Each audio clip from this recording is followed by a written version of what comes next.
તો નવા મિલી બ્લોગમાં આપનું બધાનું હાર્દિક સ્વાગત. તો હવારમાં નીકળી ગયા કારખાના જવા માટે ગાડી બાડી કાઢીને બહાર, અને આ રીતનું હવારમાં લોકેશન હતું. તો કારખાને ઘરે આવ્યા ને તો રોહનભાઈ હિસકા ખાતા હતા. બેઠા બેઠા મસ્ત મજા આવી હિસકા ખાવાની. પછી તો અંશુ આવી ગયો ફૂલ હિસકો નાખવાટું રોહનને.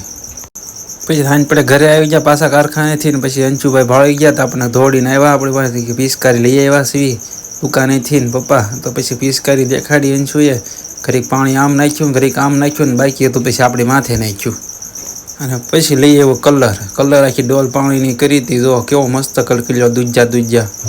પછી હાંજ પડી વહી ગયા આપણે હોળી જોવા. હોળી દર્શન કર્યા, બધા ઢોલ વોલ વગાડતા હતા ને બધા માણસો આખું ગામ આવ્યું હતું અહીંયા. તો હોળી બહુ મોટી હતી શરૂઆતમાં, તાપે બહુ લાગતો હતો. પછી નીકળી ગયા અંશુભાઈને જોવા. અંશુભાઈ ઉપર ચડીને જોતા હતા ને અહીં પાસે સંદીપભાઈ ની બધા બેઠા જોતા હતા. અહીંયા જલનભાઈ, સંદીપભાઈ, કરણભાઈ ને બધા ચારે બાજુ જોતા હતા. અને અંશુભાઈ ઉપર ચડી ગયા.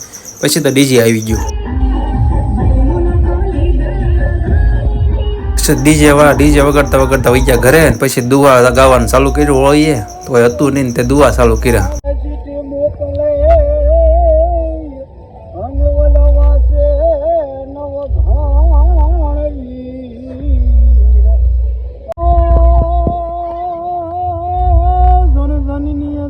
ભગત જણી છે અને કા દાતાર અને કા સૂર